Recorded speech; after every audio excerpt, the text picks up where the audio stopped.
Good night to you, cher spectateur. Tu sais, je pense qu'il est profondément satisfaisant pour un spectateur de voir un réalisateur s'amuser avec un genre et essayer le plus possible de partager cet amusement avec nous, avec un bon divertissement. Quand un réalisateur s'amuse, le spectateur s'amuse. Je ne vous apprends rien, mais il est bon de le rappeler, dont on a parfois la sensation que lorsque l'on regarde un métrage, on doit absolument avoir la sensation qu'un metteur en scène nous fait passer un message sur notre société, sur nos modes de pensée, sur la logique avec laquelle nous devons voir et comprendre notre entourage. Mais ce n'est pas toujours le cas. Parfois, lorsqu'un auteur aime vraiment le spectateur et ne cherche pas uniquement à surlupiner, oui, j'utilise encore ce mot sur un message, un cinéaste s'amuse, tout simplement, et cherche à faire passer cette idée de plaisir au spectateur en livrant un moment de cinéma qui ne sonne pas simplement comme un bon moyen de nous divertir, mais également une bonne manière de construire une logique qui fait que l'on prend son pied devant un moment de cinéma excessif, décomplexé, parfois même jouissif, mais qui sait surtout comment nous faire passer un bon moment. Et un bon moment ?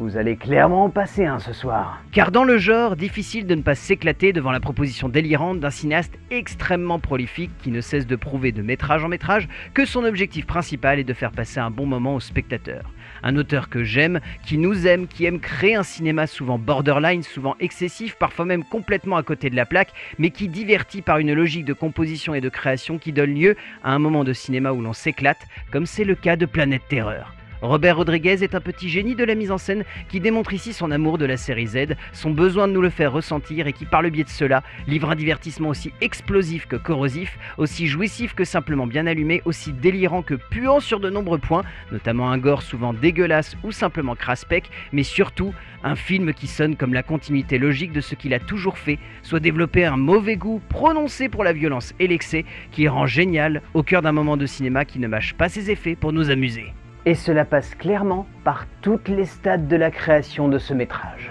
Cela passe notamment par une écriture qui ne cesse d'aligner clichés et facilités, mais qui le fait avec une logique imparable, plaçant et déplaçant les personnages avec amusement, créant des situations proches du grand guignol, qui donne de la profondeur au relationnel des héros qui s'amusent, des situations caricaturales et grotesques qui l'acheminent devant ses protagonistes, mais clairement dans le genre, ça marche, et en plus de marcher, tout cela amuse avec un sérieux qui transcende son script baveux. Et puis, Rodriguez ne cherche pas à être fin dans sa mise en scène, et développe un travail du cadre, du montage, de la scénographie et de la musique, puisque oui, il a toutes ses casquettes, qui donne lieu à une œuvre tout simplement jouissive, qui rajoute constamment des effets à sa pellicule, qui abuse de la violence et du sexy à l'écran, qui donne lieu à des scènes où l'on sent clairement le Texan bourré qui veut s'amuser, mais dans tout cela, on sent surtout une envie de rendre hommage à toute une certaine idée du cinéma qui plaît beaucoup à ce metteur en scène déglingué. Et à cela, il faut rajouter absolument ce casting fumé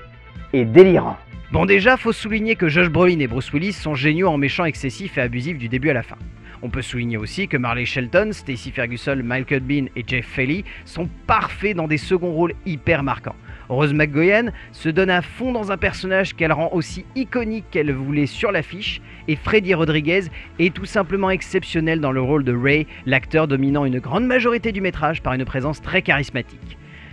Que vous dire, si ce n'est que c'est l'éclate. On prend tout simplement son pied devant Planète Terreur. On se marre, on est dégoûté, on se sent diverti à l'excès, on a l'impression de voir un metteur en scène avec un seul objectif, celui de nous embarquer dans son délire, mais surtout, celui de nous faire comprendre qu'au-delà de simplement aimer le cinéma, il aime le spectateur. Il veut que cet amour se sente à l'image et dans le genre. Je veux bien qu'on me fasse des câlins cinématographiques comme celui-là très régulièrement. Ça fait du bien, c'est fun, c'est cool, c'est divertissant, c'est tout ce qu'on demande lorsqu'on est un peu spectateur, beaucoup cinéphile et surtout amateur de gore et un petit peu de sexy.